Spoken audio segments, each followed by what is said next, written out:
Hey everyone, my name is Eric, and I'm from Philadelphia in the United States of America. I've lived in Amsterdam for 13 years, and I've been working as both a DJ and as a tour guide. I've been featured on Netflix, and since 2013, I've had more than 10,000 people per year on my tours. I've had celebrities, I've had royalty, and I've had all kinds of interesting people on my tours. I've collected more than 4,000 reviews with an average of 4.3 on Get Your Guide and on TripAdvisor.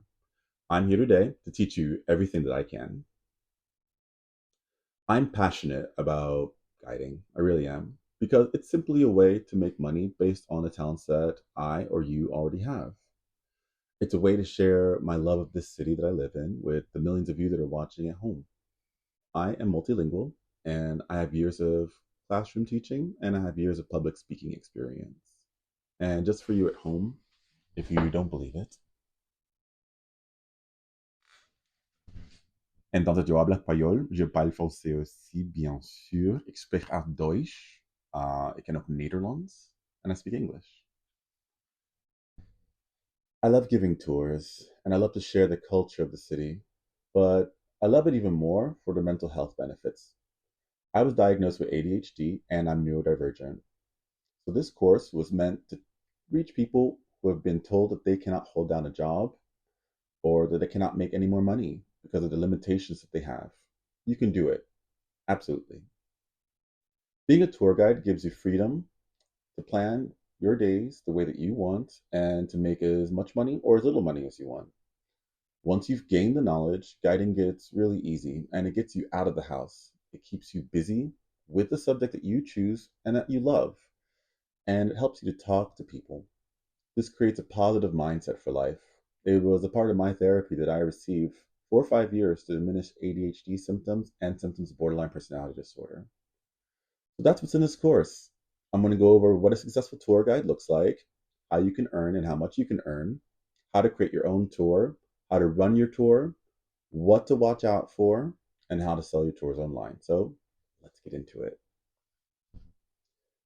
Who should be a tour guide? Okay, so who should be a tour guide?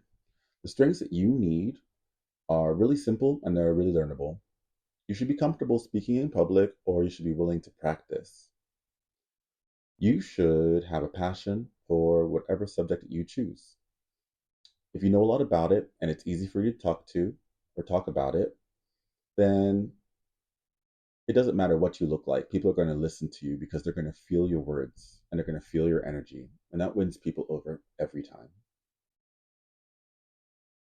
This is a job for naturally, this is a job for people who naturally care about others. If someone stops you on the street and they want to ask you for directions and you're always the person that wants to help out, then you're meant to be a tour guide. If you have cultural awareness, that helps you a lot as well. You're aware of the cultures around you and you see how they create a beautiful landscape together, and it's all called humanity. This is also for people who are told in high school or in middle school that you talk too much and you talk too often. And usually it's because people like me and you, we love to share a lot of facts with new people. So the most people that become a tour guide are in love with where they live. They love the knowledge of the subject. You love your home and you always want to share it with other people. If you like this, then you're meant to be a tour guide. So we're going to get into the mental health benefits later. But guiding is a great walking cognitive behavioral therapy tactic and it adds to your daily life. Imagine every group and every tour as a new interaction, something exchanged, something new learned. It always adds new fiber. It always adds new it always adds new flavor and spice to every day. Study your subject to the ends of the earth. If you truly enjoy the topic, learning more will come to you naturally. If you give a tour about gaming, then you want to stay up on all the latest trends and releases. If you love the history of English culture, if you know the six wives of Henry VIII, so on and so forth. Knowing these things naturally will give you the confidence and the passion and the energy, and it'll transfer automatically over to your guests. Don't worry about anxiety. In my university public speaking courses, I learned that anxiety is just a sign that you really want to do a good job. You need to get out of your head and you need to get into your body. So something I learned that helps this is walking. You can literally walk your anxiety away. You can also do it and give knowledge to your guests and have a good time. I've attached a PDF to this video that I want you to fill out, and it's called a SWOT analysis. A SWOT analysis is basically where you write down your strengths and you list as many as possible, and then you really feel those qualities that you have. And if you need help, ask a friend. You'll really be surprised what comes up. Next are your weaknesses. You want to talk about your opportunities, and you want to talk about any threats that you may have. These are things that could be problems along the way that could really kill your progress professionally or personally. The reason for the SWOT analysis is that it really helps you to design your tour and to focus yourself around what you're good at, and it'll help to shape the tour into what you do best. It also keeps in mind what you should avoid or the things that you should improve. The next thing we're going to discuss is money. How much money can you earn, and how much can you expect?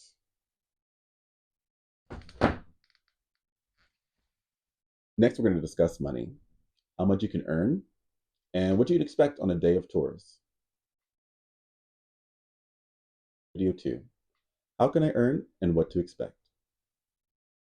When you start developing your tour, I'm not going to sugarcoat it for you. It takes time. It takes time. To see the profits roll in, it's going to take a little bit of time. When I started my first tour company, I was new here in the Netherlands and I had to build everything from the ground up. I emigrated to the Netherlands with nothing, and I emigrated with my partner. I really hoped that things would work out, but they didn't. So I had to figure things out on my own. And this is how I started doing the tours. It took me about 2 full months of doing the exact work that I'm doing right now and showing you right now just to make enough money for my rent. If you work at this for, I would say, 10 days, I genuinely believe you can start earning enough and you can also scale up your income. The normal starting range, at least for where I live in Amsterdam, is around 20 euros to 100 euros per hour for every tour. It also depends on the length of your tour, your ticket price, how much your business costs are, and how many people are going to be in your group. In the beginning, you won't have large groups, and maybe they'll all be family and friends, but that's okay. That's great. They're going to support you. You're going to make a lot of great photos, and you can ask them to make your first reviews for your tour. You can expect a slow but steady stream of new customers as you keep advertising, making content, and as gathering reviews. After a full year of doing my tours, I was actually able to upgrade from. After a full year of doing my tours, I was actually able to upgrade from a small room to a studio to apartment, and now I live in a full house. With time, everything grows, and in this training, I'm going to show you how to scale thousands of tickets sold per year. So, what does the day to day look like? Well, you'll answer client inquiries online or by phone, and you'll offer them really fun things and activities to do in your city. You head out the door and you'll start going to your location. You're going to meet a group of eager strangers who are ready to listen, and they're going to want to listen to why you want to live there and your knowledge of the city. You're going to make people feel happy. They're going to be walking behind you, learning, making new friends, growing. By the end, you'll probably have made new connections. You've helped other people, made new friendships, and you've shown other guests why you love the city that you live in. It's all very enriching, and it gave me personally lifelong friends and a lot of new information that made me a more well rounded person. Payments can come in or before, and sometimes even during the tour.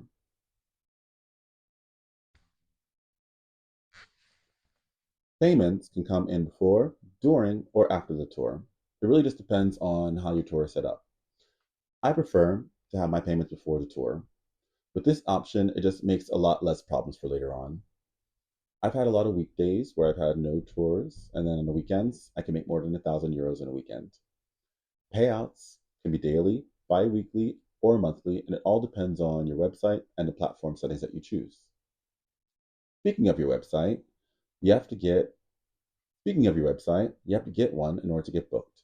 In the next section, I'm going to show you how to choose a name, set up the company, and then we're going to have a brief talk about how to build up your first point of sale, your website.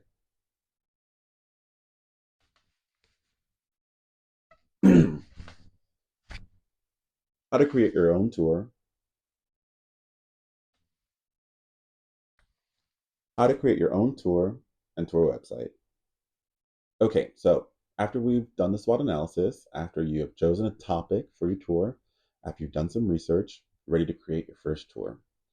We always start with the first point of contact for your guests, and that's going to be the name of your tour company and the name of your business. The name is everything. It's the first moment your customer meets you. For your business name, you're going to want to choose something that reflects you.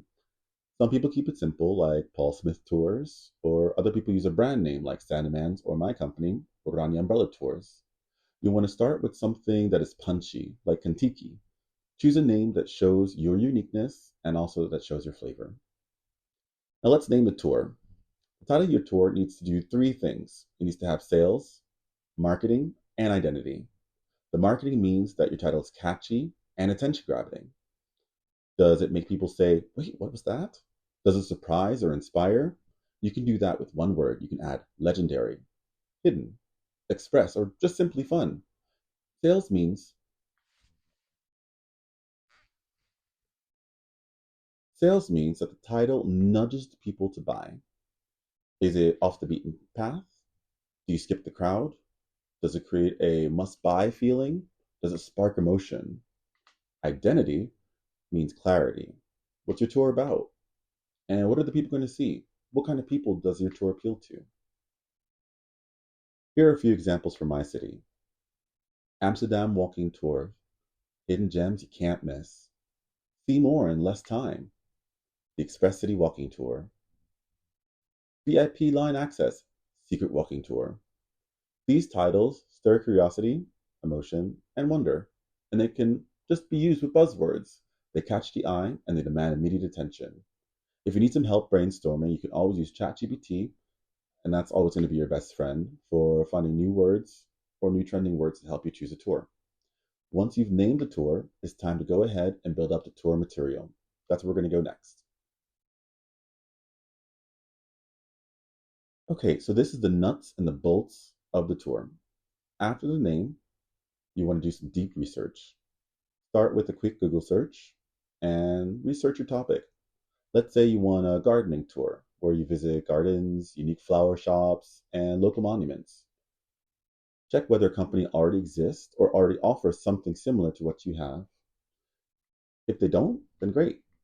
That's the one that you want. You see, the thing that they offer,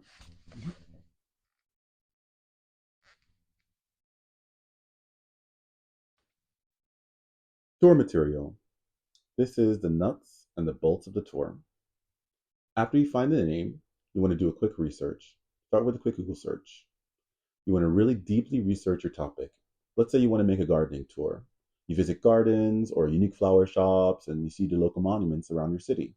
You want to check whether a company is already offering something very similar to this. And if they do, that's great. That means there's proven demand for it already. See what they offer, see what they cover, and offer something similar but more unique to what you like and something maybe a little cheaper. Let's say it's tours and flower shop that you want to make. You can add something with flavor, going to have cookies or flower shaped cookies, or you can touch the five senses where they can smell flowers, something to eat, something that will make you stand out. Excuse me.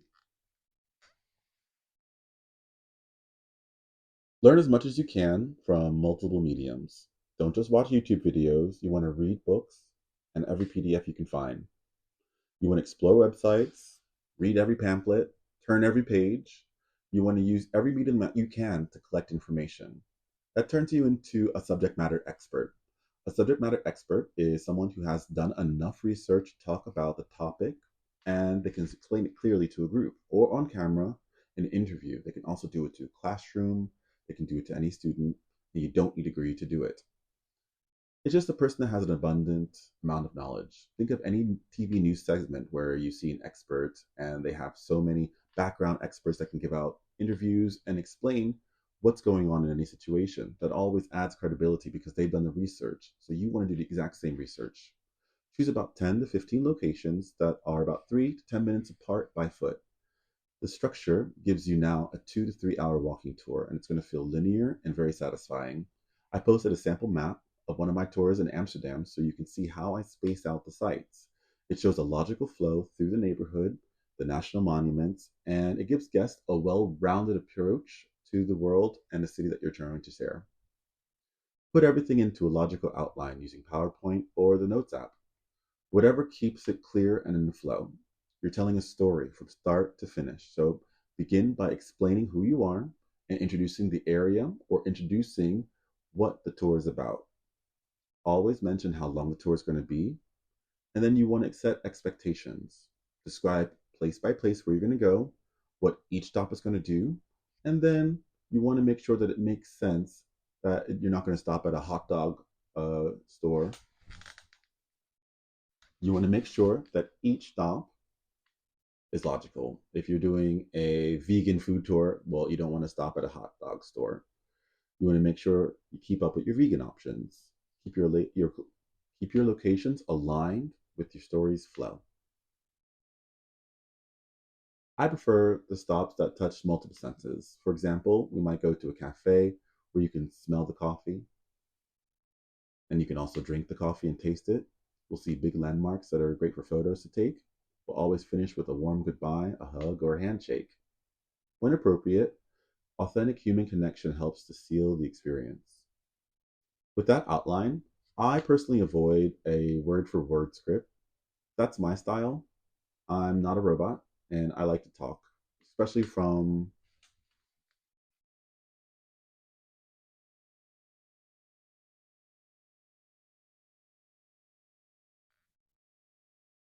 So, with that being said, I usually avoid word. With that being said, usually I use outlines on my tours. I personally avoid word for word scripts. That's not my style. I'm not a robot and I like to talk first.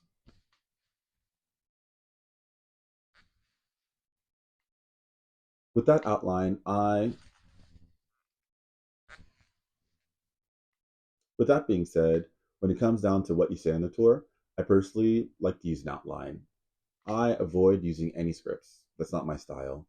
I'm not a robot and I like to talk. Even right now, I'm reading from a teleprompter and I still prefer to keep it conversational. I'm doing my best. If a script keeps you totally focused, then that's okay. Do what supports you. Make your outline easy to understand and make sure that it's flexible. You're going to keep learning a lot of new facts as you do the tour, and you're going to learn better ways to tell the story. Your route might also change. The more that you guide, the more naturally your message will flow. I've included a downloaded PDF that you can look at, and you can also schedule and outline how your tour is going to go. One more thing, you want to check local laws while developing your tour. If your tour includes alcohol or making sure that public drinking is allowed, you want to make sure that you're not going to places where it isn't allowed. A lot of cities usually cap tour sizes in specific districts or for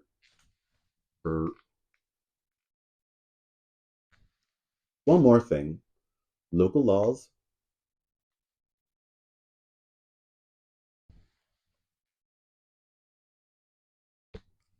One more thing, check the local laws while you're developing your tour.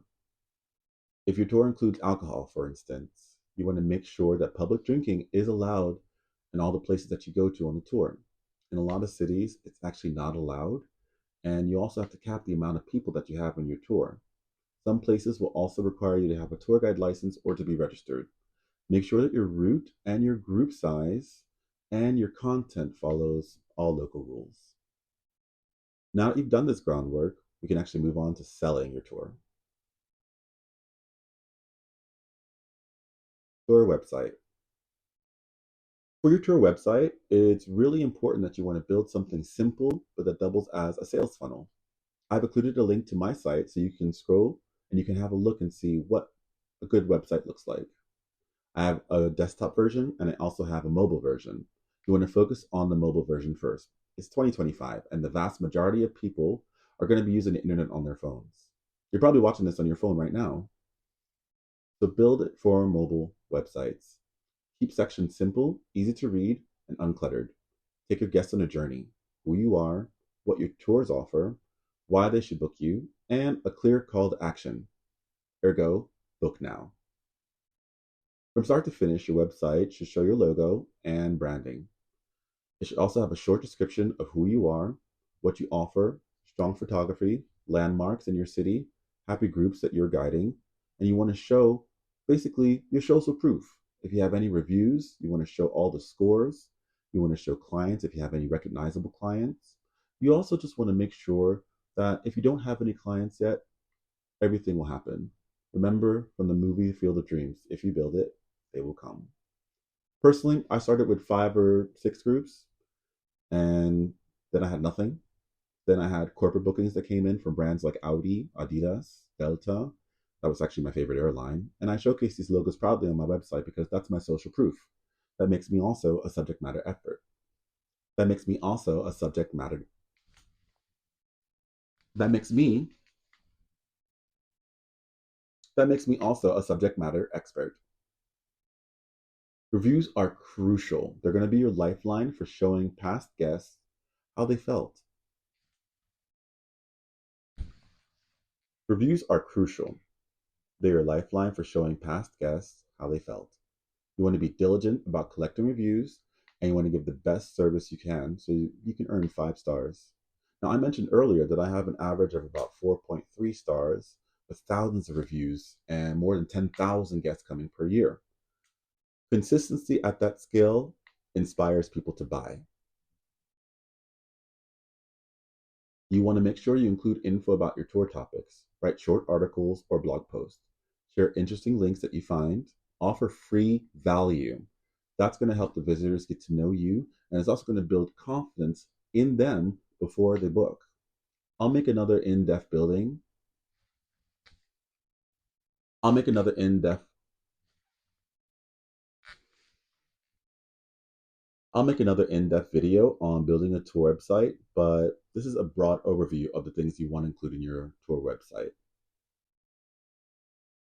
So now that we've developed a tour website, tour concept, now we want to know where can we sell your tours outside of your website, especially if you have no traffic yet. OTAs, online travel agencies. OTAs, or online travel agencies, are platforms where you can list your tour, often for free. Usually, you have to pay a commission when they sell it. They have a big marketing budget and they can reach a much wider audience. I personally use Get Your Guide and TripAdvisor in order to grow my business. They were really pivotal.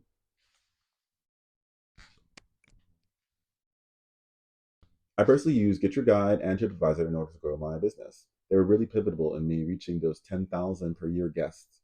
And these days, I rely more on my own website because the algorithm and cancellation rules and support rules, they change over time. You want to use OTAs as a powerful tool, but don't rely on any one platform for all your income. Never put all of your eggs in one basket, as my mom says. Your own website and your own brand are the things that you can control. Other examples, like I said, are TripAdvisor, Viator, Booking.com, Klook, and also Expedia.com. Research each website, look at their fees, and which one will fit your region. A lot of these will have a lot of competitors, so you want to make sure that your tour is going to be very different from what's there. It can be priced slightly lower, or it can attract first-time timers. It can be it can be priced slightly lower in order to attract first-time buyers, or it could be positioned at a different time. In most nighttime tours, they'll start at 8 o'clock in the evening or 9:30 at night. Some early birds would like to do 6:30. You want to make sure that you don't copy the same thing as anyone else, but you strategically position yourself around the other companies